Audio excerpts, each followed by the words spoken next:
people.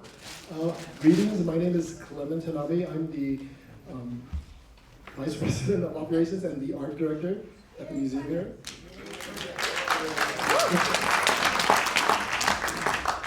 I would like to thank everyone for coming today. In 2017, the museum will have been open to the public for 25 years. That's a long time. This is only possible with the donation and support of our generous donors and museum members. More than 80% of our funding comes from private individuals, such as many of the donors and members here. I'd like to thank them, our donors and members, because they are the reason why these programs even exist in the first place. And I invite any of you who are not members to please become members today. And I'd also like to take a moment to ask everybody to turn their cell phones ringers to either vibrate or off. It is such an honor for me to introduce Karen Ishizuka, a third-generation Japanese American who was part of the Asian American movement in Los Angeles. She was formerly a senior curator here at the Japanese American National Museum. She's a scholar, she's a visionary, and a mentor to many. She is an award-winning filmmaker. She's the co-founder of the Watase Media Art Center and producer of many seminal media works and publications here at the museum.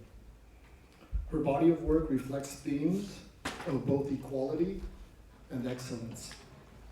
I had the incredible opportunity of working with Karen on many projects, but none more important than America's Concentration Camps exhibition here at the museum.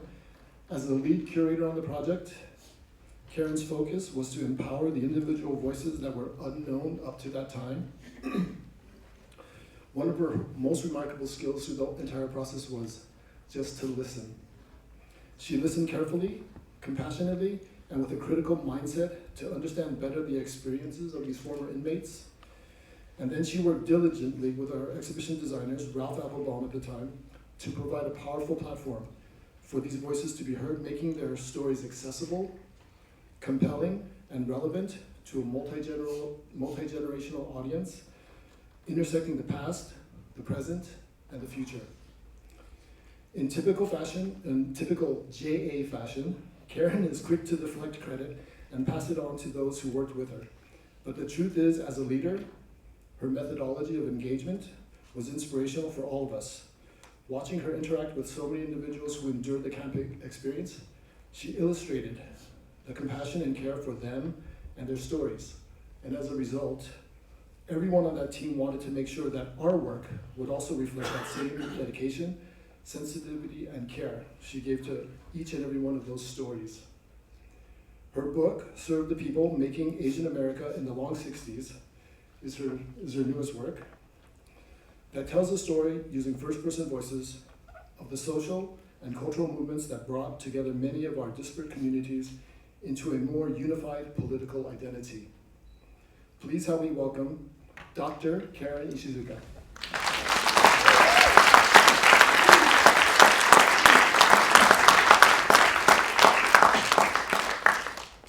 Wow, that's the nicest Clement has ever been to me. That's because I acknowledged him as being the single most important person at the museum, and I really mean it, and anybody who knows in the museum knows what I mean. Thank you for coming today. I'm especially gratified that so many activists who actually helped make Asian America are here today. Of course, there are 1,000 more people who helped make Asian America that I could have included in the book, but with people like Kathy Masaoka, who's here, David Monkawa, Mo Nishida, and so many others of you, Asian America really would not exist with all that you provided, the substance and the soul, and the stories that make up Serve the People. You know, it's very fitting that the panel today is taking place during the 50th anniversary of the Black Liberation Movement that's being commemorated right now with events across the country. As I've read remarks about this half-century milestone, they resonate with me because they sound like they're talking about us. For example, the SNCC Legacy Project wrote, "The call of Black power led to new goals and redefined the measures of success, inspiring a new generation of activists. It called for a Black consciousness, establishing new independent organizations and institutions that were controlled by Black people. It shaped personal as well as political activism."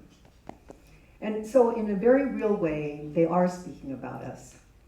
Stuart Hall, who was the foremost Black British political thinker, said that when Black was first coined, it signified the common experience of racism and marginalization regardless of race. More down home, my friends Mari Matsuda and Chuck Lawrence went to her cousin's wedding in the Crenshaw district, and Chuck, who is Black, asked, "Why are they playing only Black music from the 60s and 70s? And Mari answered, "Because it's a Sansei wedding in Los Angeles. 10,001 gold cranes, Cantonese food, James Brown, and Earth, Wind, and Fire." And it wasn't just LA. Poet Lawson Inada, who grew up in Fresno, said, "The music we most loved and played was Negro music. It was something we could share in common, like a lingua franca in our colored communities, and in our distorted reality of aliens and alienation, it even felt like citizenship." And that's because, as historian Gary Okihiro contends, yellow is emphatically neither white nor Black, but insofar as Asians and Africans share a subordinate position to the master class, yellow is a shade of Black, and Black a shade of yellow. So it's in this historical and national context I am so pleased to be joined by activists young and not so young, or maybe old and not so old, in looking back to the making of Asian America, and in doing so, look ahead to the work that still needs to be done. I had the amazingly good fortune to have Jeff Chang write the preface to my book. Do you know Jeff Chang? He wrote Can't Stop, Won't Stop. It's the foremost book on hip hop and just the brilliant Who We Be, the colorization of America. And in it he writes, "There was a time when the term Asian America was not merely a demographic category, but a fight you were picking with the world." So this book is about that fight. Most Asian Pacific Islanders now have grown up with so many Asian American and Asian Pacific Islander organization that Asian American has become neutralized into a mere adjective. It's been depoliticized. But until the 60s, there were no Asian Americans. We were Chinese Americans, Japanese Americans, and Filipino Americans who constitute the majority of Asian ethnic groups in the country at that time. By 1970, 80% of Japanese Americans and 50% of Chinese Americans and Filipino Americans were born in the US. But regardless, rather than Americans, we were lumped together as Orientals. Because we were non-white, we were subject to the dominance of whiteness and subsequent subordination faced by all Americans of color. But neither were we Black in a society that was rendered in black and white. And hence we composed a liminal category, foreigners in our own country. During the 60s, when social change was happening around the world, we realized two important things.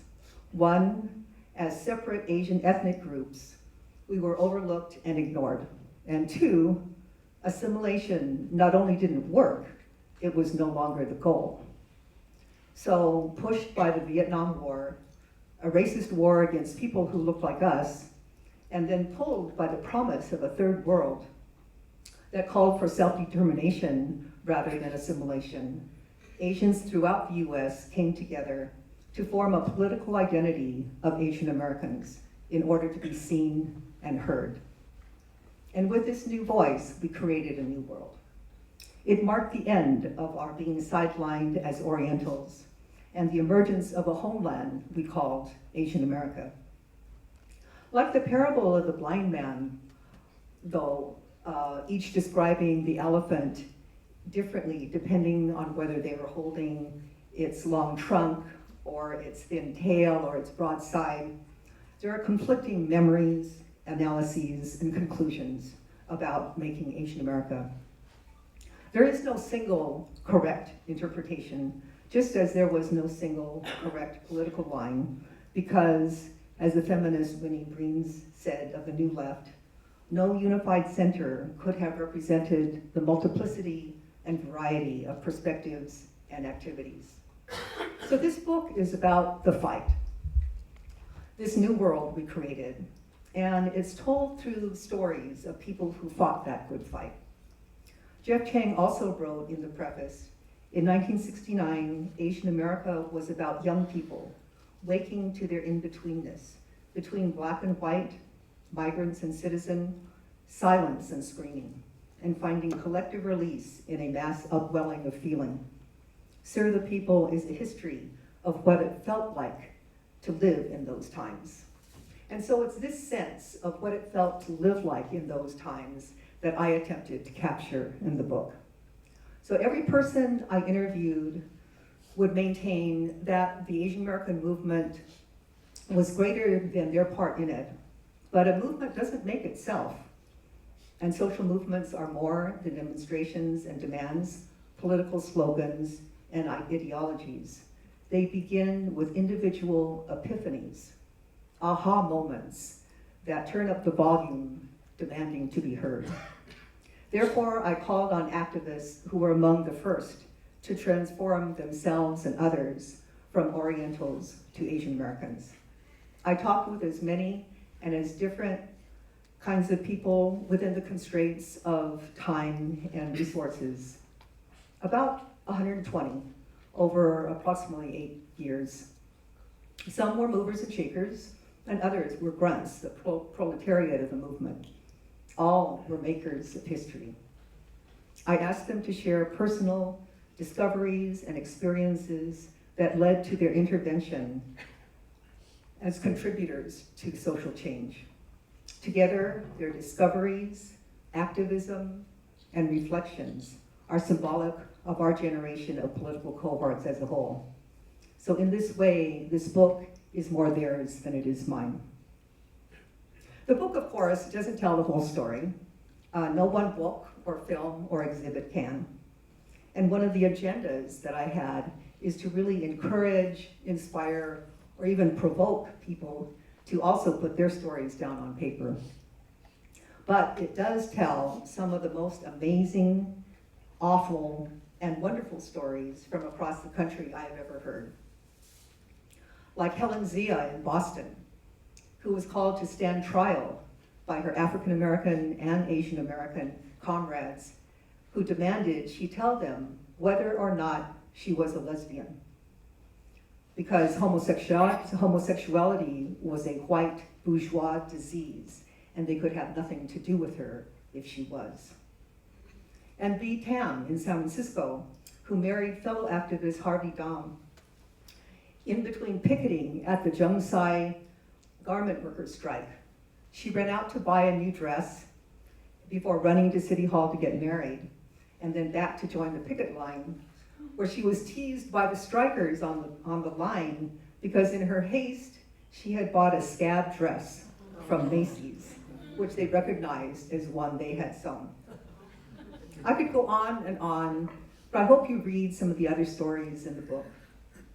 But now I have the honor and pleasure of introducing 4 activists and very good friends, Mike Murase, Warren Furutani, and Qris Yamashita, with a short piece about them in the book, and also traci, kato-kiriyama, who is one of our younger activists, who is carrying on the work that needs to be done.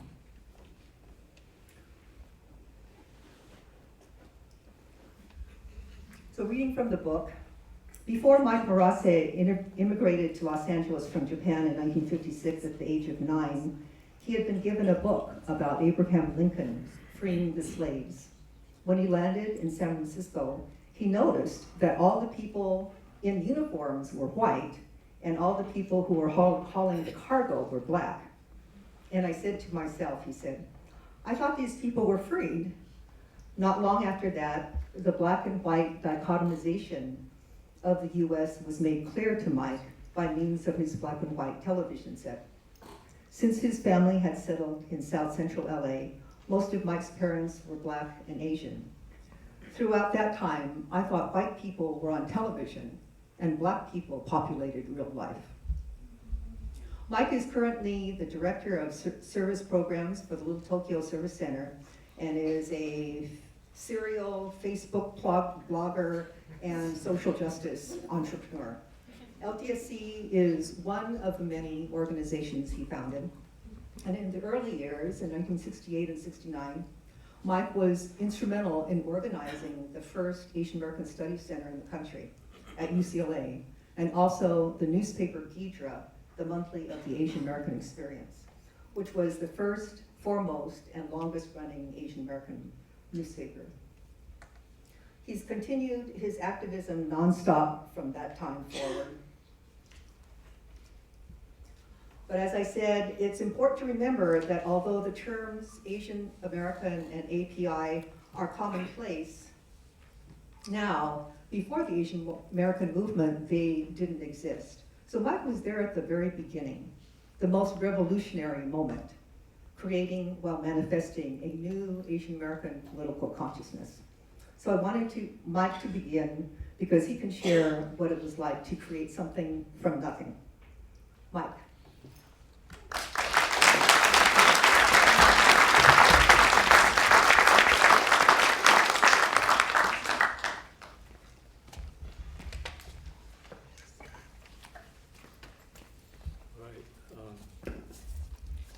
Thank you very much, Karen. That was very eloquent too. I think you should just keep going, but I'll try to add to this discussion.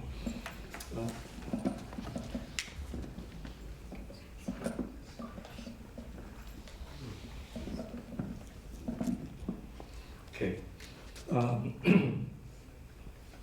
So I want to thank Karen for inviting me to speak here, but more importantly for the book that she wrote, because I think, it was, as you can probably tell, it was a monumental effort to capture a period in our lives and in society, and to tell it in an accurate, truthful narrative. And I think that's something that's really lacking in our movement. But before I begin to talk about some of my experiences, I also want to acknowledge the many activists who fought in the trenches with me, that fought together, who are still here today. And I think when we talk about the assessment of the Asian American movement that began, the first picture was, as I recall it, as 46 years ago. And it didn't begin with us, but I think it was a period of time when many things coalesced. And the friends that I made during that period are still my friends today, and because we struggle together, I think we have a special bond that we don't have with other people. I'm given about 9 minutes to talk about my reflections, but so I'll probably have to talk not in complete sentences, but just throw out random words. You'll have to kind of catch the meaning of what I'm saying. So, but I think you'll understand. If I could steal time from any of the other speakers, I'd like to do that too. But okay, Karen talked about context, and I think I learned. Someone told me a long time ago that text without context is pretext. Text without context is pretext. That you have to have the whole picture to understand the kernel of something that's being told to you. And so I think about that a lot, and I think Karen did provide that context and does so in her book. But the context for us, not only my personal history, that some of it that Karen talked about, but in the world at that time, in the late 60s, and in this country, there are many things that were going on outside the Asian American communities. The national context is that in the long struggle of black people in this country to gain equality and political power, there was a resurgence during the 50s and 60s that impacted a lot of Asian Americans. You know, there's the civil rights movement with Dr. King, SCLC, SNCC, there's Malcolm X, Black Panther Party, the Chicano movement with Cesar Chavez, Dolores Huerta, United Farm Workers, Brown Berets, La Raza Unida Party, many others. There were the student movements, neighborhood community movements, women's movement, peace and anti-imperialist movements. There was the counterculture that was challenging the value systems as they existed at that time. So that was the national context. Globally, it was the aftermath of World War II. It was right after Eisenhower, Kennedy, and so the U.S. and the Soviet Union were establishing themselves as the predominant superpowers. But throughout Africa, Asia, and Latin America, people were standing up in struggles to free themselves from the yoke of colonialism. So China stood up against British domination and imperialism. Vietnam waged the struggle for national liberation. All across Africa, they were kicking out the Portuguese, British, Dutch, and other colonial powers. So whatever you think of the developments in those countries from that point on, I think you have to look at it from, when we talk about the Asian American movement, from the lens of what was going on at that time. And I think we were influenced by both those national and global contexts in very profound ways. There was a quote that I found. It was made by a Chinese representative, Red China, Communist China, People's Republic of China, when they were negotiating with the US, and it was trying to sum up the situation of the world at that time. And he said, wherever there is oppression, there is resistance. Countries want independence, nations want liberation, and people want revolution. This has become the irresistible trend in history. And that's I think we in the Asian American movement in many ways embraced that sort of bold statement of what was going on throughout the world. There was a lot to take in, and in the beginning, we were exposed to things that we never really thought about prior to that, or imagined possible, and things that we were not prepared for. So we just had to, we were young people, we had to just muster up the courage to do what we thought was right. So we said, let's march, let's picket, go talk to strangers about racism and war, read the news, study history, conduct a meeting, struggle to develop a consensus, go make a speech, write something, cuss somebody out. We did all those things. And we learned by acting. It was in that milieu that I think the Asian American movement was incubated. And in its essence, it was an effort to say, we want to be connected to our own history in America. We want to understand where we came from, what we've done. We want to learn these things from our own perspectives, not from the point of view of someone else, and then change what needed changing. As Karen mentioned, as Chinese, Japanese, and Filipino activists, we engaged in struggles in our own communities. But having that broader context made us realize fairly quickly that commonalities of our plight and of our struggles. And that led us to spawning the political construct called Asian America. I have to skip over some parts here, but I think there are a lot of stories to tell, but I think if we did that and acknowledging all of the activists here, if we all told our individual stories, we'd be here until the 4th of July, so I only have 9 minutes, probably only 3 minutes left. So let me just get to the lessons that I learned. Some of the lessons, like I have to say that the Asian American movement was a broad movement. It involved many hundreds and thousands of people across the country, but there were different sectors, different tendencies. There were people who were focused on the arts, focused on writing, focused on research, focused on activities, organizing, a lot of things. And there were also differences of opinion about how to approach different questions.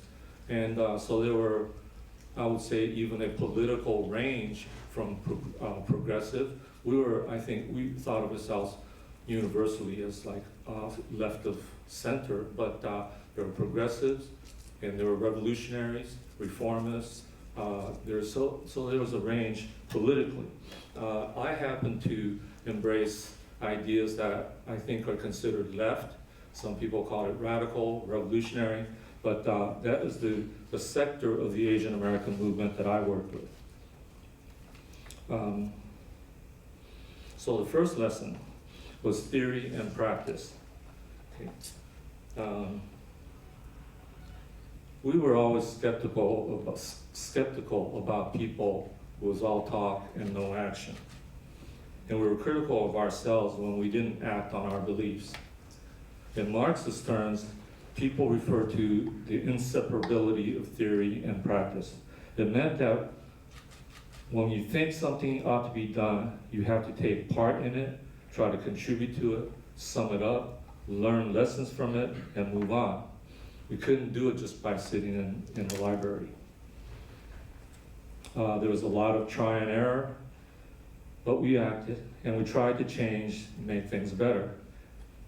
And it was the actual act of being involved that taught us the lessons that we needed to learn to raise our consciousness and figure out what was right and wrong as we move forward.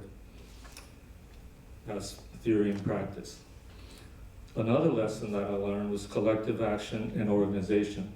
The movement was not, for the most part, the aggregate of just individuals acting on their own, but it was a movement of a collective of people marching in step. It didn't mean mindlessly, it meant working together, thinking things out. But it was always a combination of outstanding leaders. We had many outstanding leaders in the movement, but also many people just acting together. And sometimes we butted heads, but mostly we stood shoulder to shoulder, locked arms, and marched on. For myself, for many years, I worked in the movement under the collective wisdom of a disciplined organization. They provided me the guidance for my work and gave me bearings for my worldview. And as I said, none of us acted alone to change society. The third thing that I want to mention is that before Karen wrote her book, there have been a handful of books about summarizing the Asian American movement.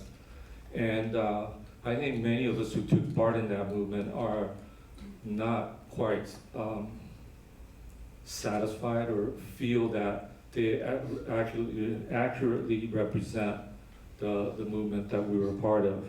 I think a lot of these so-called scholarly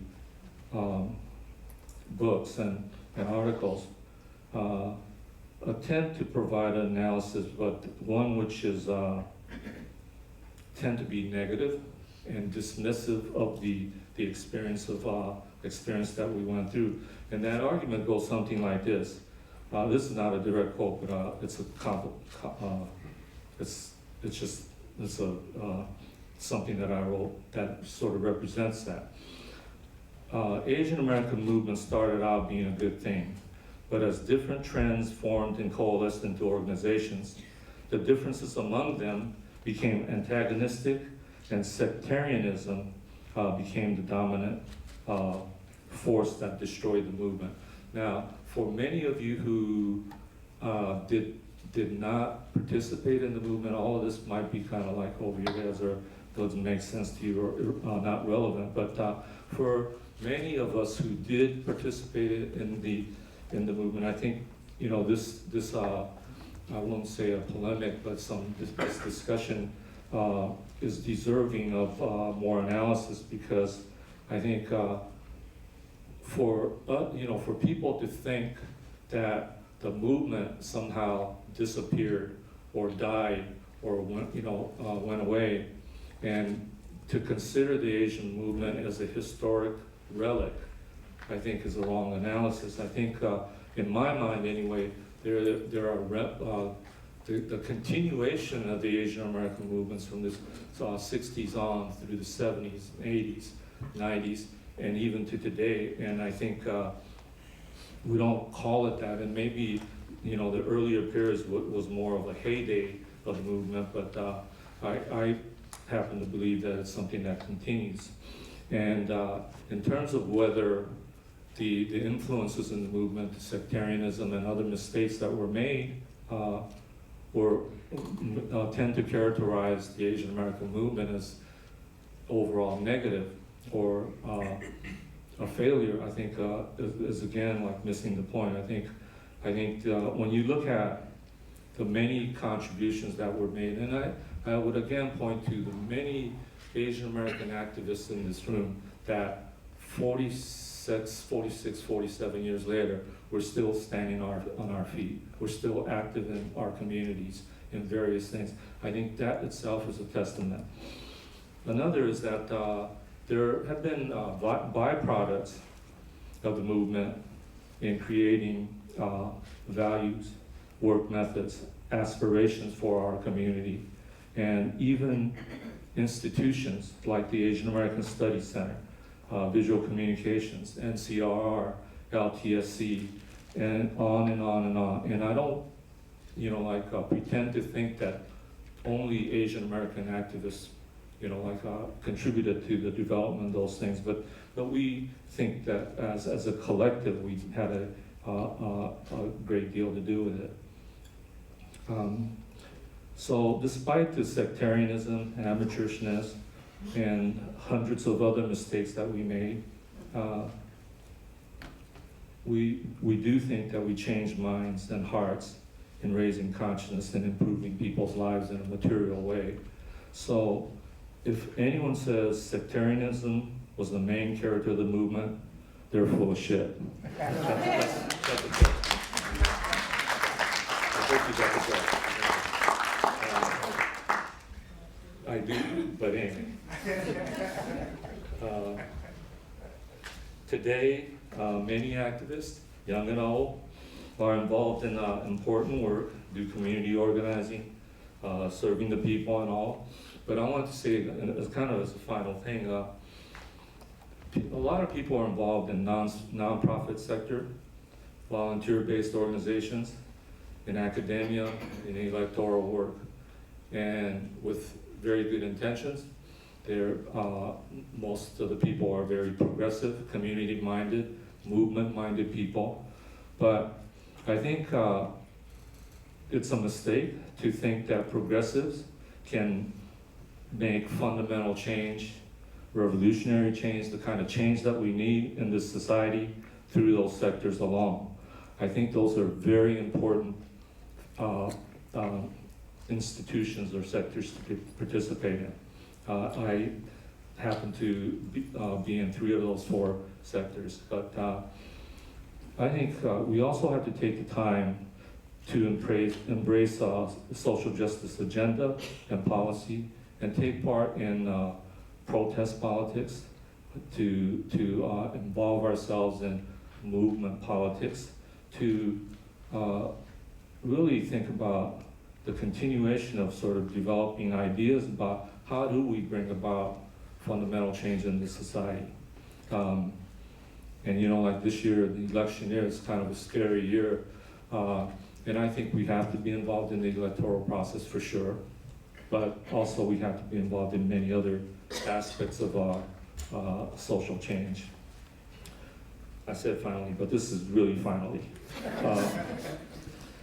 Now, the other lesson is that to have a broad worldview, internationalism, building unity with other communities.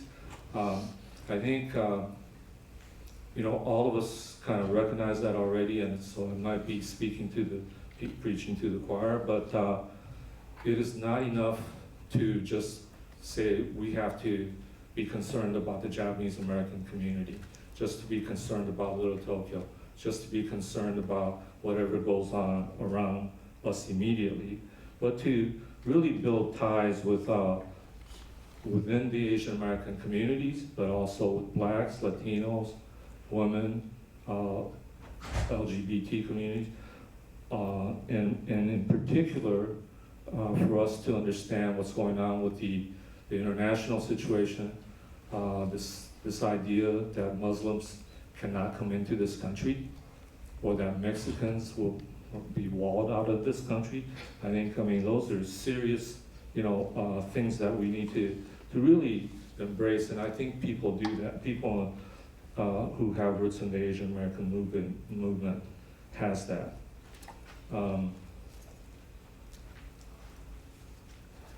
So, what have I learned personally from all these experiences? I think that being involved in the struggle made me a better person. That's a sort of a selfish thing, but taught me to appreciate the diversity of society, to respect poor and working people who struggle every day, to listen better, to check myself when I'm going off track, to have a healthy revulsion for not only those like the 1%ers, but those who want to make America great again. And when we think about it, history is not cyclical. It's kind of in a spiral. We come through these periods every once in a while, whether it's Reagan or Trump or whoever. We have a lot of work to do. So I hope that both in the context of the Asian American movement and as just progressive people generally, we can continue to make changes. Thank you.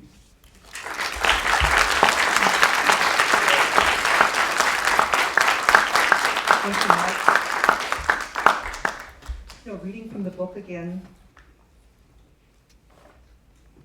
Warren Furutani had been a weekend surfer, a cheerleader who was voted best personality in high school, a typical Southern California teenager, before he became one of the students of color in the innovative college readiness program of San Mateo College in 1968. One of the hallmarks of the program was for students from each of the participating racial groups to learn how to speak in public. Because there were a few Asians in the program, Warren's turn came around often. Here I'd been this kid from Gardena who always toed the line, did things the right way. I didn't want to be different. I wanted to be like everybody else. But when I started developing my voice, it gave me power. Geez, it gave me power.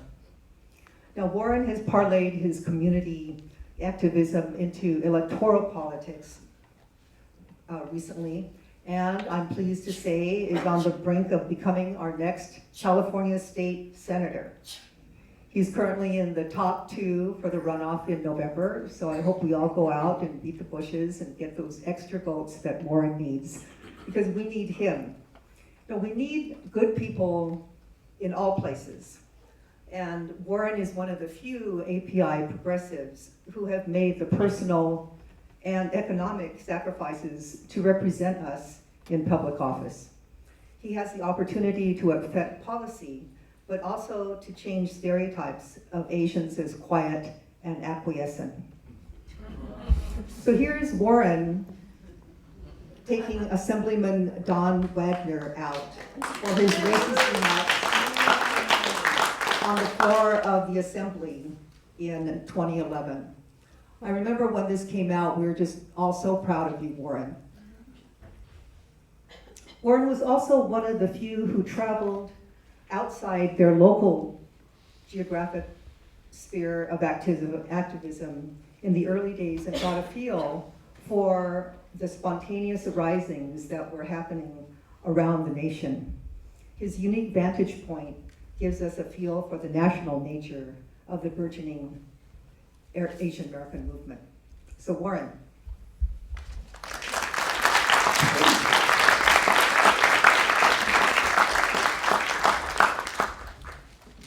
Good afternoon, everybody, and thank you, Karen. If we could change that picture, I'd appreciate it. I'm sure it's going to be in the hit piece during the general election in terms of do you want to elect this crazy person? But I wanted to be here this Saturday to speak on the panel because having this book to serve the people is really critical as far as I'm concerned from the standpoint of having someone write it that was a part of the movement, rather than from a third person afar, but someone that was in the trenches, someone that was participant clearly in every possible way, and even with a family that was a participant, is really important perspective and point of view. Plus, I wanted to use this opportunity to correct, and I haven't read the whole book yet, I've been a little bit busy, but I did sneak a peek about a couple of pages where she wrote about me. And I have never been a cheerleader. I just want you to know that. That is not a part of what I've done. I was Mr. Personality Gardena High School, 1965. But interestingly, the Miss Best Personality was a dear friend named Julie Jefferson. African-American woman, came from a working class African-American family, but Julie was sort of one of those individuals that was the glue that brought people together. And her family was very thoughtful in that they had a big family room in the back of the house where we always had parties. And I came to find out later that the reason they did that and always allowed us to have parties there was because then they always knew where their daughters were at. They were in the back room, so it made a lot of sense to them. But Julie's the one that taught us all the dances. Julie was always the one that was the life of the party. Judy definitely had a personality, whereas mine was I don't think people could find a reason to dislike me. I was so wallflowerish and sort of two-dimensional that it wasn't difficult to find that maybe we don't like him, but if they really liked me, I would have been most popular, not best personality. So Julie goes off to college, and her family's tradition to go to a historic black institution in the South. So she left the life of the party, everybody's friends. She had a Mary Tyler Moore hairdo at that time, long straight hair that flipped up at the end. She was African American. Went to Knoxville University, and she was gone for about a year. Our partying really tapered off at that time because Julie wasn't around. But when she came back, rather than the Mary Tyler Moore hairdo, she now had a really big natural. And we kept losing stuff in it, losing pencils, kids could not find them once they entered that universe. But she also came back, not the life of the party anymore, but really pissed off and angry. 1966, she was confronted by a segregated South, coming from a middle-class, working-class family. Her father was a lifelong postman, mother was a clerk at the local elementary school. Her sister went to college, she was going to college, and she came back angry and mad, never having this experience. So I'm talking to Julie about when we're going to go to the Kappa house to the next dance, the next party. And Julie said, we're going to go hear Stokely Carmichael speak. So I pretty much did what Julie said in those days, because it was always fun. And I went to South Park and Watts, and had not really knew who Stokely Carmichael was, but had gotten the inkling and the percolation. You couldn't help it, mid-60s, you couldn't stand on the sidelines without being affected by what was going on in the Black Power movement, in the growing Latino Brown Power movement, what was going on in the Vietnam War, what was going on in the women's movement. So much political, social justice effervescence, you couldn't help but feel the bubbles and all of the activity. So I went to hear Stokely Carmichael speak, one of the few non-African Americans, non-blacks in the audience. I knew by that time as well as I could dance, and I could dance, let me tell you, that I wasn't black. I figured that out.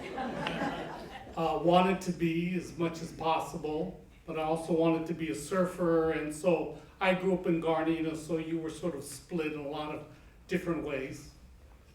But when I heard Stokely Carmichael speak, the one thing I remember is he said the most important thing for black people to do was define themselves for themselves and by themselves. And as I said, I had reached already the understanding that I wasn't black, so I didn't think he was talking to me.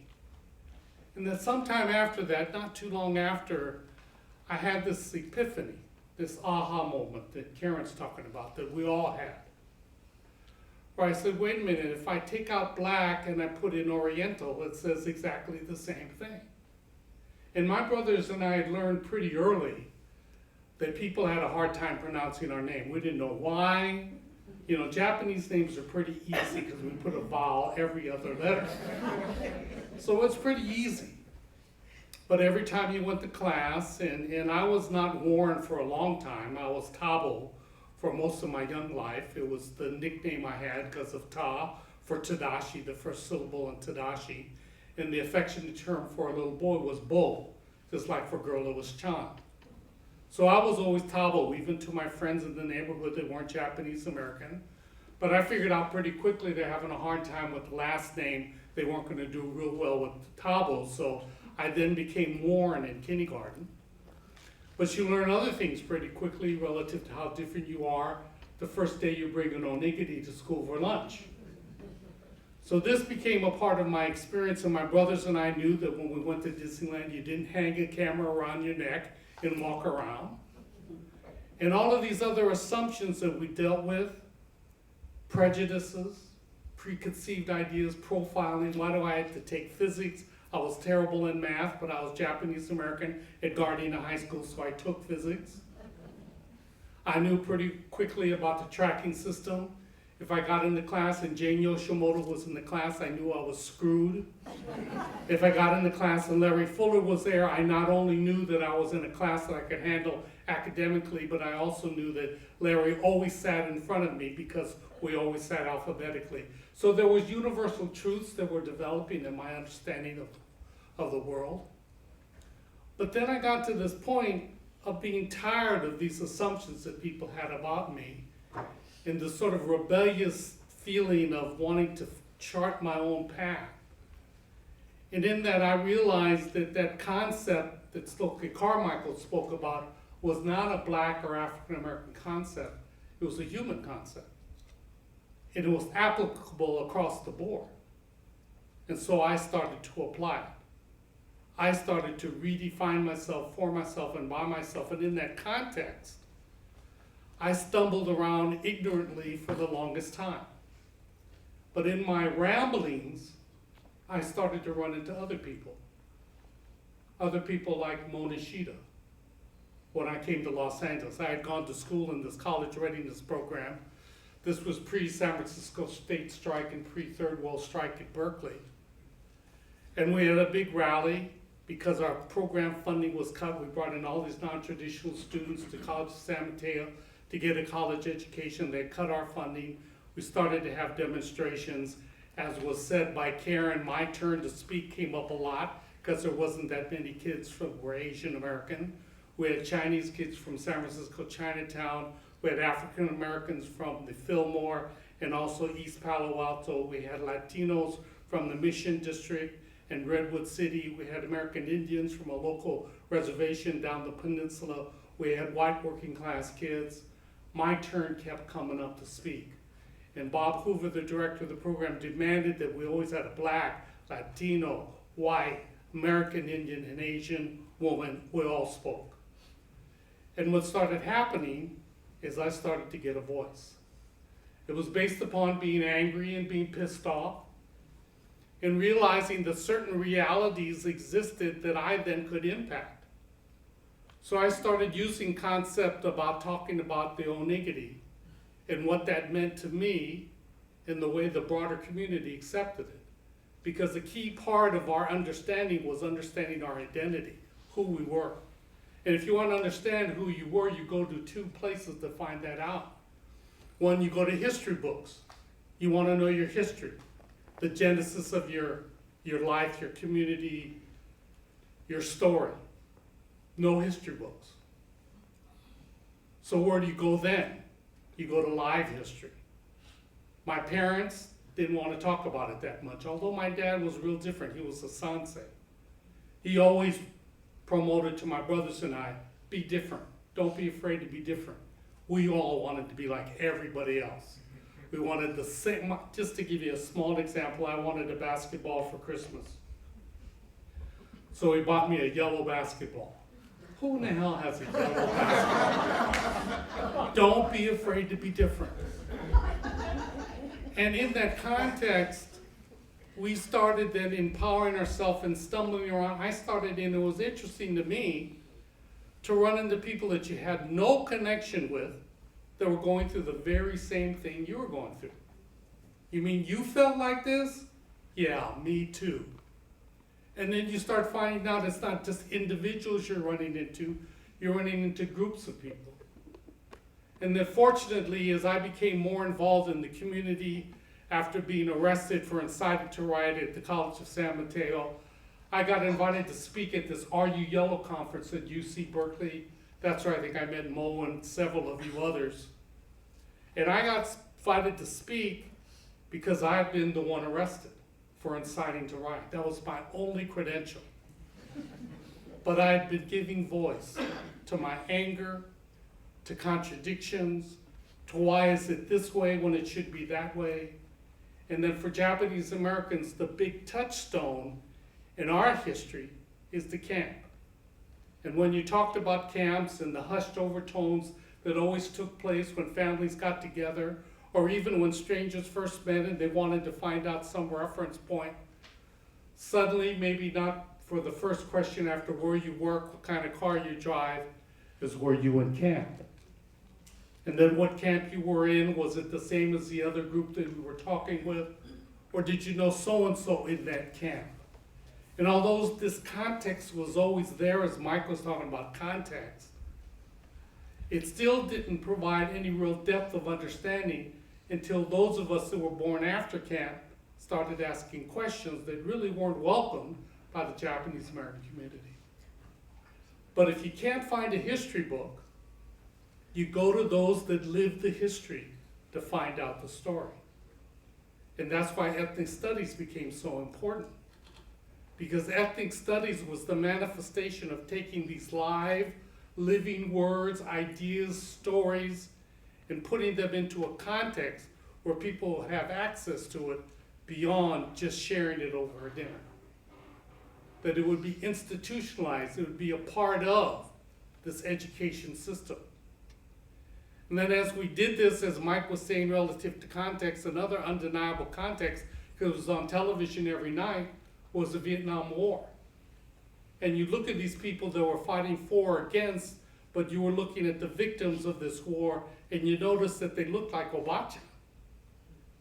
They looked like Obacha, hunched over, old, spoke different languages. But they were family. And as I saw this and ran into other people that saw it, put it in other contexts, other stories, then you started realizing that it wasn't only in Los Angeles, but it was in the Bay Area. It was in Seattle. It was in New York. It was in Chicago. It was everywhere there were Asian Americans. It wasn't like we had a Dr. King or a Malcolm X. It wasn't like we had Harriet Tubman that went around and spread the seeds, nurtured the plants, and watched them grow. You would go to all these different places running into disparate people with disparate experiences, but had the same touchstone that became the part of the movement. It was like we all came to the same threshold in American history called Asian America, as Karen has said in her book. And we all crossed over simultaneously at the same times with the same feelings, and our voice took shape in song, took shape in dance, it took shape health-wise. People wanted to be barefoot doctors went into Asian healing arts, people went into philosophy, people went into politics. So many branches grew off of the trunk of the tree, with the trunk being the Asian American movement. And those branches have grown in different directions with a lot of different flowers and blossoms and different leaves. But that's what this movement is, and that's why what Mike said is so true. It did not end, it just took different form. And if you look at the banyan tree, a lot of the branches grow back into the ground and form roots for other trees, and that became the movement. That is the movement. We're still a part of the movement. That's why you're heartened when you see someone that's 74 years old running for president of the United States, and he wants to be called a democratic socialist. Those of us that come from the 60s, we're not afraid of the word socialism. We've also had our battles. There was sectarianism. People went so far left, we came around right, became fundamentalists. And as fundamentalists, there was no room for creative thought or different thought. You had to follow the dogma. That became a death knell to creative ideas. We shook that off. People had to reinvent themselves. And in that reinvention, we continue to grow the movement. And so this book is important. But the thing that Karen told me from day one, and I was fortunate to be able to read some of the draft, and she took on some issues. I said, Karen, I don't know if you want to go there. There's going to be a lot of different opinions. But she told me she hopes fundamentally the reason this book is such a seminal piece relative to the movement is that it's going to challenge people to write their story. What they saw it as, what context they put it in, how they were moved, how they grew. So that's why I think this is important, not as a trip down memory lane, but it's a piece, another step, a starting place, whatever you want to call it, to talk about social justice and where we as Asian Pacific Islander Americans fit into it, and that the work is not done. So I've been browbeat a bit, even like by Mo here and there. Oh, you're going to be an elected official, huh, Warren? Oh, wow, you're selling out. You're going to go into the belly of the monster. So I've had to tell a lot of people, fuck you. I've had to tell people that I'm not afraid to speak to more than just I'm quiet. I'm not afraid to go beyond the small pond and get in the bigger pond, because I know we've been successful at empowering our community. But you know what, I'm dealing with something we're not used to? It's a dangerous area, I grant it. It's the subject of arrogance, abuse. What we're talking about now is not empowering our community. What we're talking about is political power. And that's different. Political power is different than empowering. I have the personal, individual arrogance to think that I can handle power, that I can make decisions not only that affect those that live in our communities that we're comfortable with, but I'm ready to go out there and talk to people that think I'm a jerk, a progressive asshole that shouldn't be in elected office, about what I believe in and how hard I'm willing to work to get elected, get the money needed to do this. So that's what I do, and I'm here to tell everybody, I'm 68 going on 69, damn it, I'm not done yet. Thank you.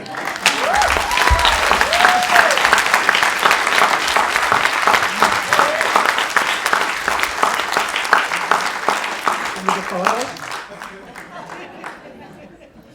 Photo tells it all. Once again, reading from the book, I'm introducing Qris Yamashita. When Qris Yamashita attended Cal State Long Beach, even though the college was relatively diverse, having grown up in an all-encompassing Japanese-American cosmos of Gardena, it was the first time she had been in a non-Asian-centric environment. Having grown up Buddhist, when she took an art history class and discovered that she was unfamiliar with many of the biblical references others took for granted, she was astonished to learn how the standard of art in this country was so predominantly Judeo-Christian. As a graphic artist, I think that's why, she said, as a graphic artist, she noted, you need some point of reference to pull from in order to convey information. I think that's why my imagery is so Asian American. and I forgot to put this up. This is Qris, third from the left with the big hair. And Mike Murase is on the, third from the right. Mike Murase is on the far right, and many of you will recognize some of the others in this campaign against community redevelopment around 1975. Qris is a graphic designer and artist whose work has formed a visual identity for the Japanese American and Asian Pacific American community. While based in Los Angeles, her work has been nationally known across the country. Qris's work was featured in this spread of Asian Pacific Islander community posters in 1980. It's a 10-year retrospective, and some of hers are on the right here. So Qris will be showing some of her other work from the 70s and 80s, because it was not just the demonstrations and the rhetoric that got us to where we are. A lot of it was visual and things that touched the soul in ways that maybe we didn't quite understand then. So Qris.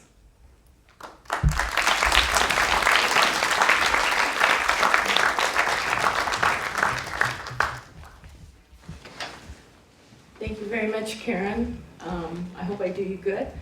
But thank you very much for writing this book. I think it's a very important book with information to help people understand what the Asian American movement was about. Before I show some of the slides, I wanted to give context in what my work was about. So one of the things that Karen asked was how critical were the arts in the area of political, social, and community activism. So to me, activism is supported by an exchange of ideas, and ideas can be exchanged verbally and visually. Before there were words, there were images and sounds. Different art forms were created from different personal experiences, presented through music, performance, visual arts, and the written arts. Those experiences provided an alternative means to see and understand information and to communicate and support change. Many years ago, an activist told me, making art is an elitist, bourgeois endeavor. People needed to put their time into organizing and talking to people to bring about change. What this person did not understand was that by practicing art, one was developing skills to use to communicate ideas that could support change in a much more effective manner. Art, in whatever form, can leave a long-lasting impression when communicating ideas. Art can make words more relatable and more familiar. Together, the message is stronger and more encompassing. A broader exposure to art helps to create different means of communicating information. This broader sense is often created by rearranging familiar traditions to reflect new experiences. Art, whether music, performance, visual, or written, helps to make the exchange of ideas more interesting. Art is communication. Now, in talking about posters, the function of posters were to provide information on events while at the same time unknowingly creating a mark in time established by the style of art and writing.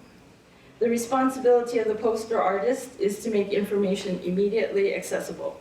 Visual impact brings attention and awareness. If a poster can make a person respond, it is a successful tool, whether the imagery used was familiar or curious. Oftentimes, the imagery creates a reflection of personal experience and visual trends, current or traditional. Though the original purpose of the poster no longer exists, it continues to function as a historical marker, a reminder of what happened in our original vision. Posters also document lessons learned, reflecting on what was in comparison to what is today and what still needs to be accomplished. One of the things in my work is that familiarity makes transition easier.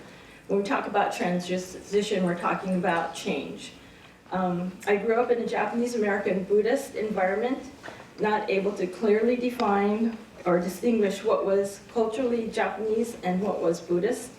It was always around, I never questioned it, I accepted it, and I knew little beyond that.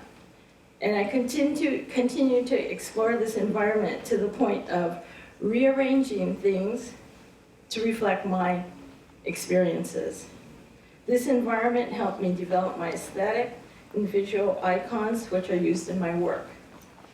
As I developed posters, I used images that were familiar to me as a Japanese American Buddhist, images that were familiar and non-threatening but curious, images that were Asian American. The colors, the balance, the traditions all came into play to develop something that caught your attention. People responded, the posters did their job.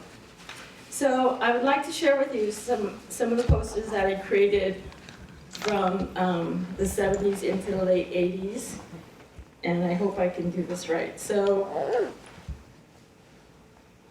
okay, this was a poster that I created in the mid-70s. I had become part of a group called Kingnada, which was out of Senjin Buddhist Temple. It was basically started as a chanting group, and we discussed a lot of Buddhist ideas and how they impacted us here in America. One of the things we dealt with a lot was about, one of the big things in Buddhism was dealing with your ego, which is interesting because when you do performance, it's hard to perform without an ego. So it was kind of trying to balance those type of things. So it was a very good learning experience. This poster was done for the International Women's Day, and they were concentrating on healthcare. So this poster was done in also I think in 1978. This is a poster that is really reflective of trying to use traditional images and include things that are now or part of my life. And like mochitsuki is something that has always been part of my life. My family's been doing it for over 100 years in America.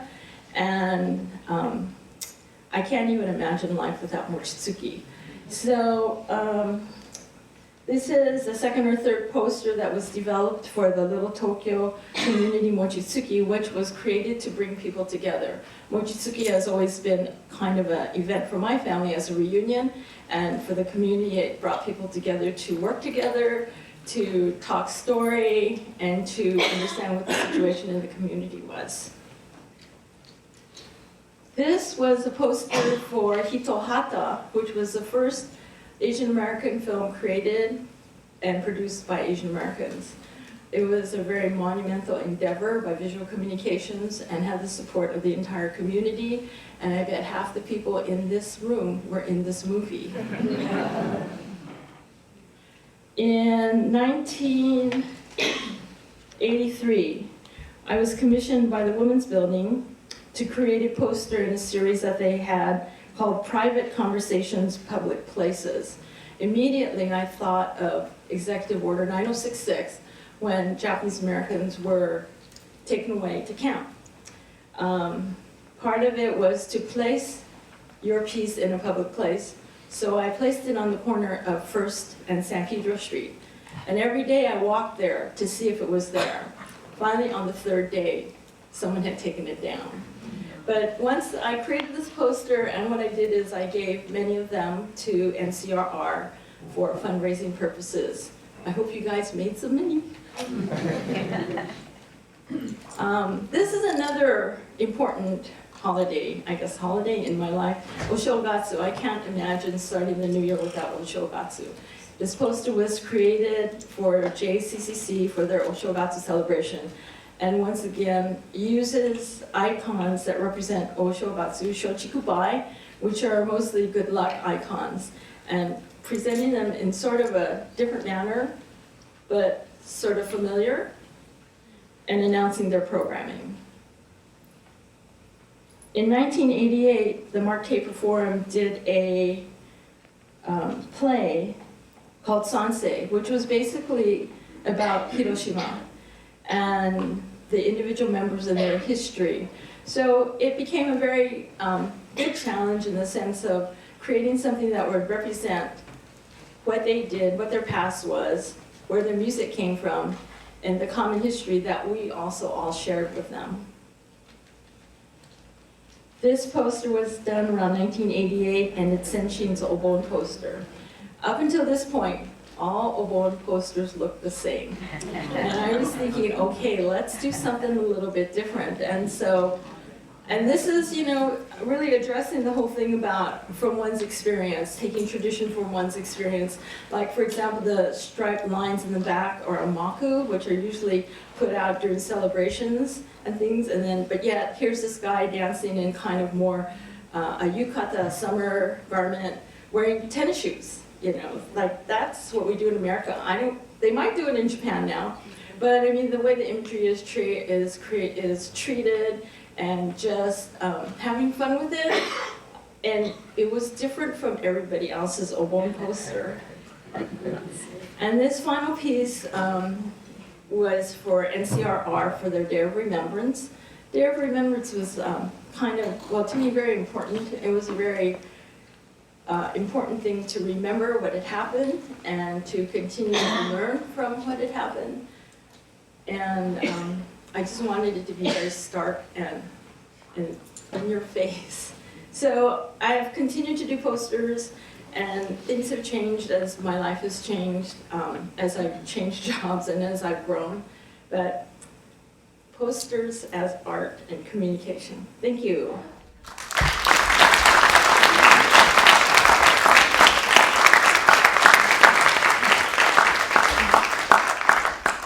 Thank you, Qris.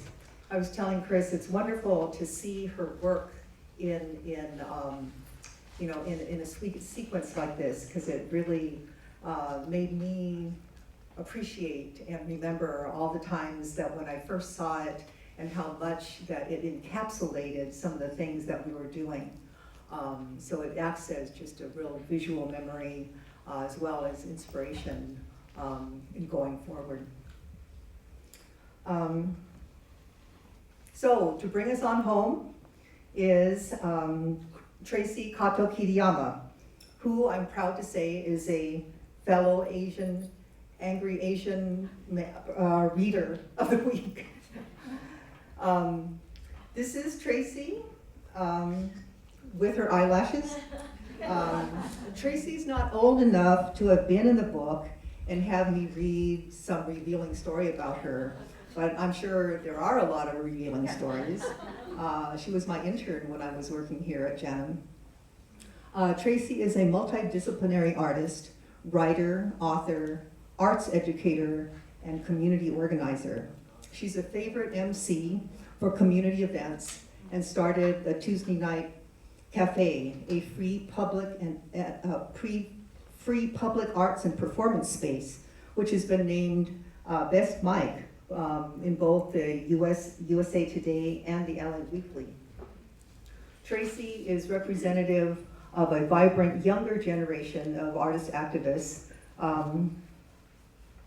And here I have her with Maya Kuida Osumi, a member of the next generation of our Asian American activists. Lawrence Land wrote a wonderful piece in Discover Nikkei about the book and about this panel. And in it, he opened with a quote from the late, great Grace Lee Boggs. And she said, "You have to keep changing, because what has happened and what you have been a part of is no longer there. The ideas that we develop remains in our heads, So our challenge constantly is both to learn from the past, but also not to be bound by the past. So I asked Traci to bring us on into the present and the future and speak to the importance of continuity and interconnectedness in carrying on this long legacy of Asian American community activism. Traci.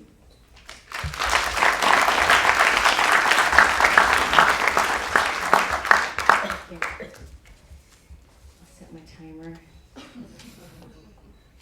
This is the first time I'll always remember this day for many reasons, but also because earlier you called me old. Awesome. Not so old. These guys are It's old. official. They're not so old. Let me set this. So sometimes, most times, we write as we read, to find ourselves, to read the words bouncing around our bones. The text on the page is a magnet that moves the ideas around, lets them process and congeal with our inner visions. We are moved to the next level of our thinking, and thus our storytelling, philosophizing, our discussions, conversations, our writing, our poetry.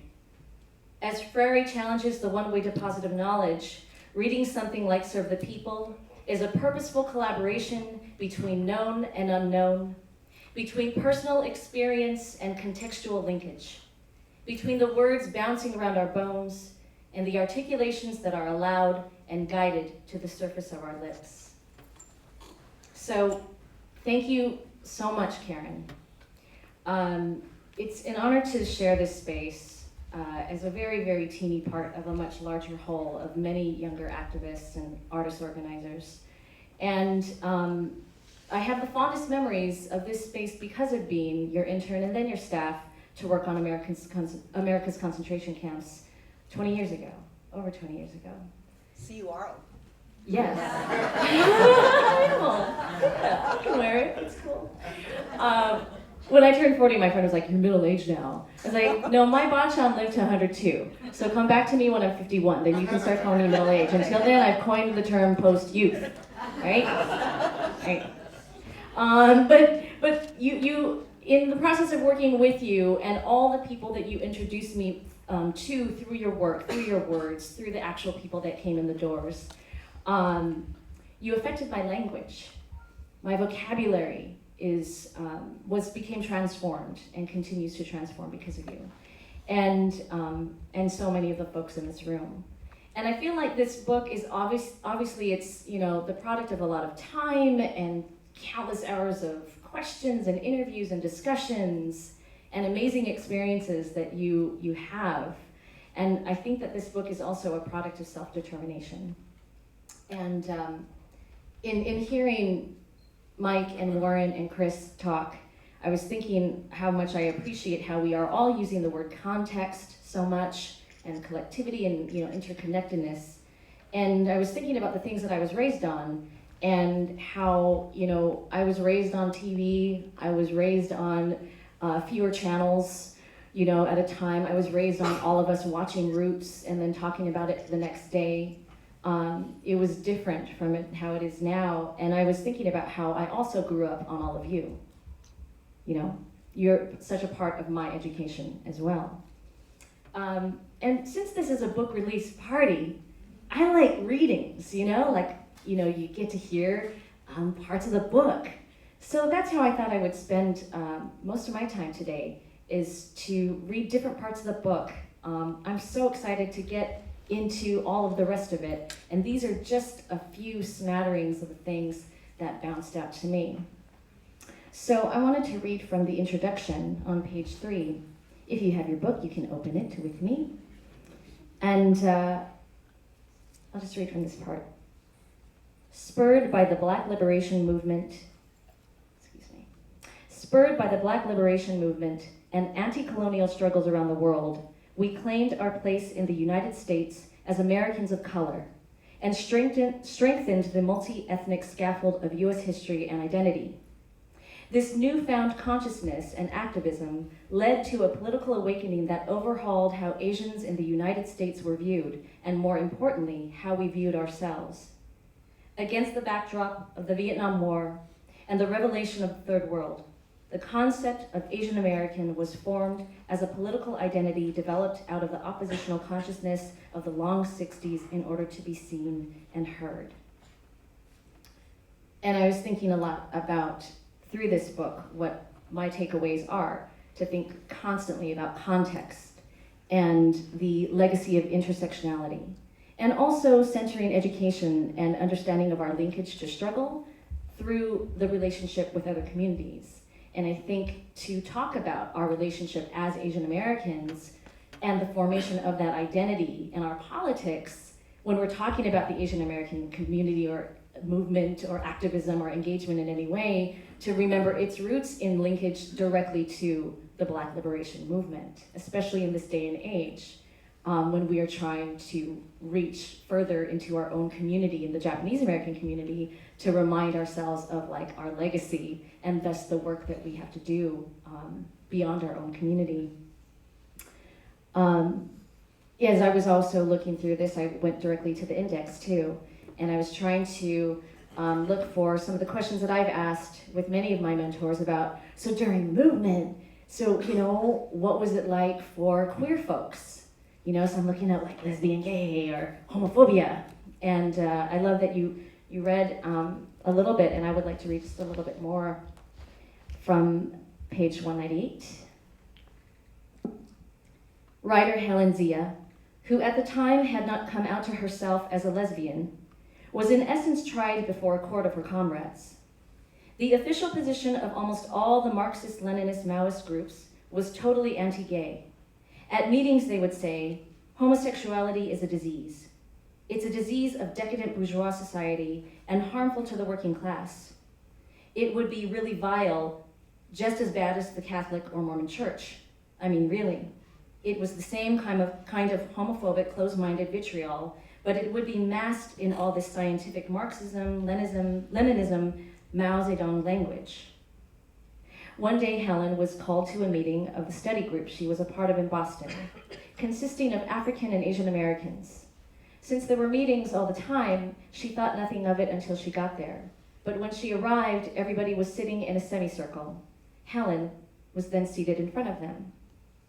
Helen continues. They didn't waste any time. The African American leader began. Basically, Helen, we've noticed that you have been hanging around a lot of lesbians. The African American community does not accept homosexuality. This is a white disease. So if you are a lesbian, we would have to break off ties with you and other Asian Americans. The Asian Americans in attendance all nodded in agreement, and the Asian American leader commanded, so Helen, tell us, are you lesbian? I was all of 23 then. I had never dated a woman. I thought, am I a lesbian? I didn't know. But I was certain of one thing. My Chinese upbringing had taught me to value family above all. Suddenly, my extended family, my community, was threatening to disown me. So I said, no, I'm not a lesbian. And then the meeting was over. Everybody was happy. It was like I said the magic words, and it was all done, and it never came up again, except for me. It was the equivalent of stepping in the closet and slamming the door shut. 4 decades after her lesbian trial, having been in touch with her Asian American inquisitor over the years through their continued activism, one day Helen asked him if he remembered the incident and his role in it. He said, no, can't say that I do. It was as though I had asked him if he recalled the fly that landed on his sleeve 40 years ago. I was struck by how such a significant event in my life was nothing to him. It was a clear example of heterosexist privilege in action, but to his credit, he added, but I don't doubt that it happened. We were very homophobic then. Indeed. So I thought that was very striking, that in this book, you really allow people to speak for themselves, and it gets more and more complex as we go through. And I think that's a great lesson for all of the work that we're doing. And if I'm to, say anything at all about like the younger generation, I feel like, first of all, I'm so unqualified, right? In a way that there are probably 3 waves Like, I love this photo because there's my age, like the 30, 40 somethings, and then you have the 20 something so-called millennials, and then Maya Grace, who's part of like the youth who are like really, really young now. And, you know, it made me think of one other aspect. Gosh, the time goes by so fast. I was thinking about this film that came out not too long ago called Uploaded the Asian American Movement. I could totally get in trouble for this, but I'm going to say it. So I was not at this screening, but handfuls of good friends of mine were, and people were challenging some of the folks who were involved in the film for just the title, the Asian American Movement. And because some people were trying to challenge the fact that the centering was around sort of Asian American cinematic experience and empowerment, kind of centering it as starting as of a film called Better Luck Tomorrow by Justin Lin in 2002. And so that sort of critique around calling something the Asian American movement, right? But not really bringing it into context for a much larger legacy and picture. And one person was talking about how, well, he didn't really feel like he had any connection to like the real Asian American movement. But I think what the funny thing is, two things I take away from that. We can get really mad, right? Like at the millennials and whatnot. But two things I take away is, one, the maker of the film that they were centering it around, Justin Lin, he comes from an obvious legacy. Two of his principal mentors were Bob Nakamura and Karen Ishizuka, right? They get to screen this film at the Asian American Film Festival, which is organized by Visual Communications, founded in part by Bob Nakamura, right? Like, we have so much context, we just have to know it though. To their credit though, in the same generation, those folks that were in the audience challenging it were fellow millennials, right? So I was thinking about that as I was reading through this book, that as you all were very different from each other, so are they, right? So are we. And so one thing I want to just end on is the thought that how our organizing is intersectional. I feel like right now, as tough and challenging as it is, our organizing is exciting.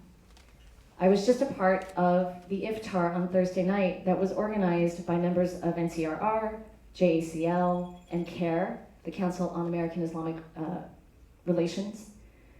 It was not just intergenerational, it was interspiritual, right? Intercommunity. I think that we have so much potential. And so that's exactly why a book like this is so important, because it just allows us to have conversations about a greater, more complex context.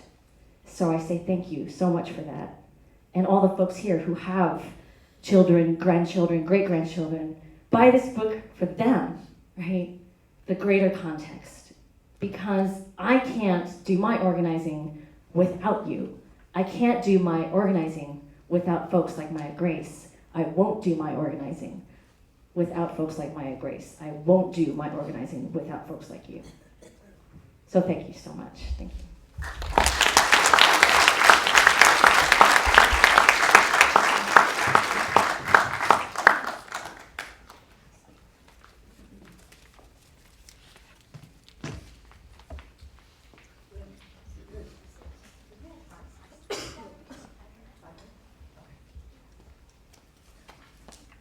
Thank you so much.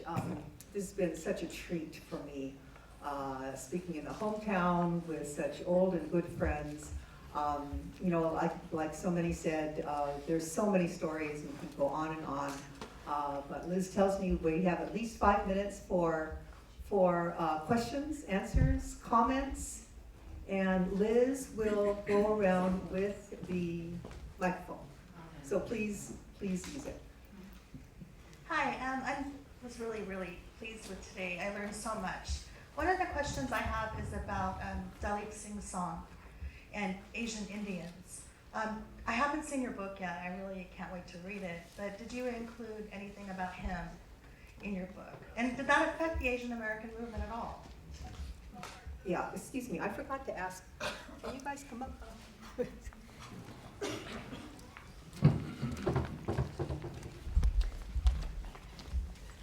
Yeah, and then just open it to. So I'm sorry, once again, just the gist of your question again? Did Dalit Singh song affect any part of the Asian American movement? Okay, why don't we open that up? No? I don't First know. Asian American elected to Congress. Wow, okay. As an Nope. Asian Indian, it's just interesting to me. Dalit Singh Song, a lot of people don't know about him because he suffered a huge stroke while in office. He's the first Asian American elected to Congress. He's from Amritsar, which is in Punjab. And he became a farmer after getting a PhD because they didn't let Orientals become professors at Berkeley at the time in the 50s. But you guys weren't aware of who he was in the 60s or 70s? Okay. Yes. Well, this isn't so much a question as a comment to Qris. I think you probably know, but I want to make sure. Have your posters gone to the Center for the Study of Political Graphics? If not, they must. Yes, they have gone there. Oh, I feel that. Thank you Oh, very much. Yes, they have. okay, turn it on. Yes, they have gone there. Yeah, the Center for Political Graphics is a wonderful place, and I'm glad you brought that up because it is a place where some of our visual art can be continued, archived, used in the future. And Anyone all else? in relation to a movement struggle. In relation to movement struggle. Yeah, so thank you all for your presentations. When Stokely Carmichael came up, it reminded me of an oral history I did in Seattle in which a Japanese American man said the first time he had ever heard the phrase Asian American was when Stokely Carmichael said it at a speech he gave in Seattle in 1967. But it made me wonder then, for each of you, when did you first hear the phrase Asian American, and what was your response at that time? The first organization I organized was called the Oriental Coalition. And I was at the College of San Mateo, so it was 1968. Then I met a young woman named Penny Nakatsu from San Francisco State who was with the Asian American Political Alliance. And I said, damn, that sounds so much better. But that was the empowering process. We could use any term we wanted. And also in terms of the starting of the movement relative to the first question, there's no history about this. Yeah, it's just being written now. So the point about us being able to remember or know somebody when there's no history, you know, that's why Asian American Studies, all these things are so important because it's just happening. Yeah. And so being a part of it and the continuing redefinition. It's interesting for me because my family came to California early 1910s and helped from India. So this term Asian America never really applied to them until they embraced it. So I'm a mixed race person. I have problems with every category, happily. So to me, it's very interesting to see who gets to be included and who doesn't. But that's the whole issue of empowering yourself. You define that. Yeah, but he was elected to Congress. No, but you still define, you have to write the history. You have to make sure it gets out there. No one else is going to do it for you. I'm a That's historian, that's why I'm self-determination. asking. In that other vein, I'd have another history question if I could throw it in. Maybe other people could answer this. Yeah, maybe other people could. I kind of comment on both of you. I think the term Asian American, I heard for the first time, the same organization, Asian American Political Alliance, but it was formed by a person named Yuji Ichoka, who was a professor, who became a professor at UCLA much later. But he introduced the term as I think it's a empowering term, and I think, you know, you saw in other movements going from color to Negro to Black to African American, and I think they weren't just semantics, they were in each stage of the development of the movement. There was a sort of an analysis and ideas attached to the words. So like when we first started the Asian American Studies Center at UCLA in 1969, the first class was Orientals in America, but it was called the Asian American Studies Center, and I think it evolved from that. And I think particularly the Asian American movement in Los Angeles, I think was centered around East Asians, Japanese, Koreans, some Koreans, Chinese, and Filipinos, as both of us mentioned before. And I think it's a process of development. And I think, we ourselves were at the time products of being separated from each other, and I think it was an effort to build coalitions. And I think even within the Asian communities, it was not always a smooth process. And as society and the city of LA diversified, more and more people were included in that Asian American category, became APA, then Asian Pacific American, and Native Hawaiians, and a lot of things got added. But as the quote said earlier, it wasn't just a demographic construct; it was a political movement construct as well. Just one more comment on that. I know that the Asian American Political Association, AAPI, and UG and UC Berkeley has been the most known and credited for the term Asian American. But in my research, I did find an older group of Niseis and established middle class. There were reverends and doctors and lawyers, and they formed a group called Asian Coalition for Equality in Seattle. And they had the idea to do that in 1965, but he realized that at that point they were so far apart, like they were saying, we were separated, and even the Asian Chinese, Japanese, and Filipinos saw no reason to get together.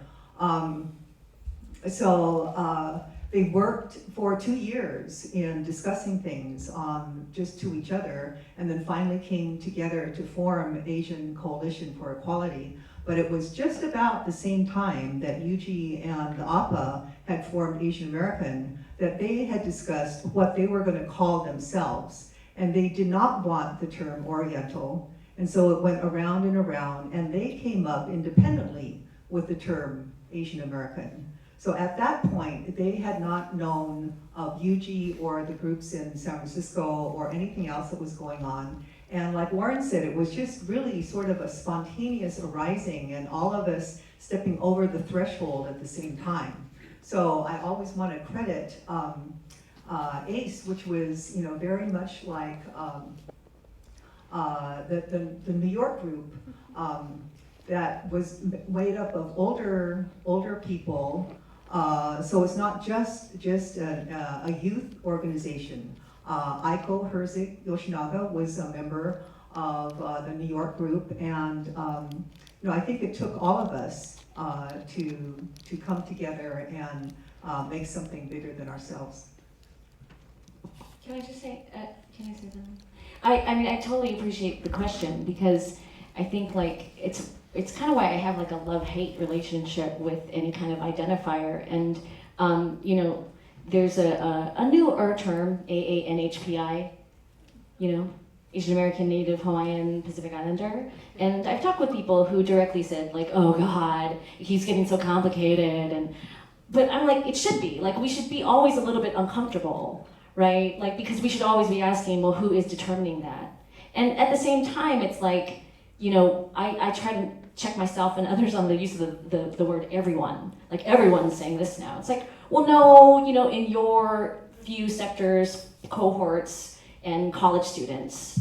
But, in our organizing, we also work with young people and people at community college or elders, a bunch of people that are not using any of that. So, it's good. It's good for us to be constantly what is the origin and what is the next?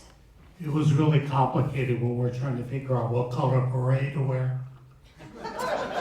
The Panthers had a black beret, they had a brown beret. American Indian Movement had a red beret. Yellow beret just didn't work for me. But that was the context, everything was color. So then we can in the meeting someone say, well, wait a minute, I'm not yellow, I'm bronze. And the Philippines said, well, wait a minute, I'm brown. Then we thought it was rice. We all ate rice. Then there was an argument about short grain rice, long grain rice. And then the Pacific Islanders in the back said, wait, brah, we don't eat rice, we eat taro root. And also all of those initial attempts at being able to define ourselves around superficial things just didn't work. And that's why what Trace is saying is so true. It became more complicated, more uncomfortable. We had to look at history, all these other things. But ultimately, it becomes a political concept where you empower yourself to define yourself. Like Lisa, my son, he's part owner in a restaurant. It's called Yellow Fever. We said, what? Your restaurant's called Yellow Fever? I totally eat there. Their bowls are really good. And that's exactly what's happening. It's a fusion place, but they took the term that was negative and they flipped it on its head. Just like black used to be. If you called a Negro person black back in the day, that was chingazos. I mean, that wasn't right. It's you take a term and you flip, but you take the power to define. That's the power. Like that, exactly. Hello. Okay. Yeah, I had a comment and a question. Comment was that there's a lot of discussion about how some of these Marxist groups in the past, used to hate like LGBT people who didn't support them. And I know that there is some like that, because I know that organization I was with, were not, supporting of LGBTs for different reasons. So that was wrong. But then there's a lot of other groups that did. Like there was a Lavender and Red Coalition. A friend of mine, Sally Dobritz, was in it. There's a bunch of people in it. They were gay. There's another group. I think it was called Progressive Unity League. But there's a lot of groups. Just like any other kind of political beliefs or religious beliefs, there's many spectrums to it. And so if you were to conclude that, oh, back in the day they hated these LGBT, you'd be wrong, because there are other groups that did not, and they're Marxists. The second one is more of a question directed to the panel, is that what do you think were like the greatest, contributions of the Asian left, that really inspired and brought like kind of a backbone, I would say, to the movement back then? I mean, I think Mike is right. There's all kinds of different types of people involved. But I think there's a solid Asian left that contributed to a lot of stuff. And for the JA community, I think redress and reparations would look really different. Really different. I think it would happen, but maybe it would look really different if it weren't for that. So my question is, what do you think the contributions were, and what should the new Asian movement, which is not a lot of Japanese, it's totally different, what would you, see as important things to go on? One of the big issues in the 60s, 70s, and 70s was the Vietnam War. And what the Asian American movement brought to the anti-war movement, the general sentiment for the anti-war movement, people in the middle class in particular got engaged when their sons were being drafted, and they wanted to bring the boys home, bring their troops home. That's what they wanted to do. The Asian American movement, because of the connection in terms of looking at Asia and understanding some of the history, we became a part of the anti-imperialist part of the movement, where we're looking at the political motives beyond bring the boys home. And I think the Asian American movement helped bring that to the fore relative to the issue of the Vietnam War.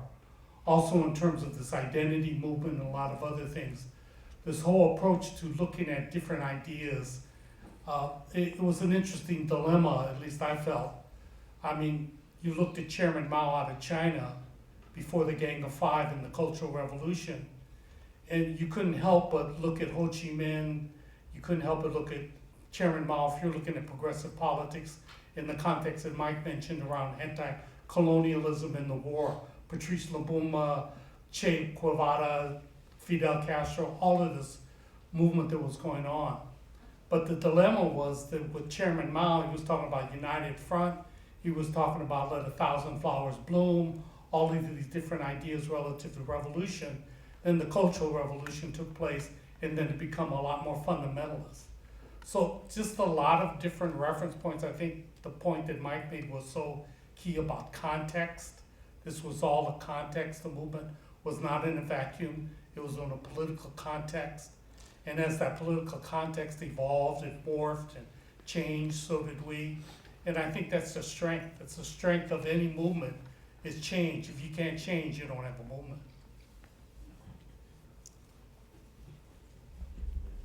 No, I hate to do this because this is really, the conversation's so great, but we are out of time. Please help me in thanking the panelists and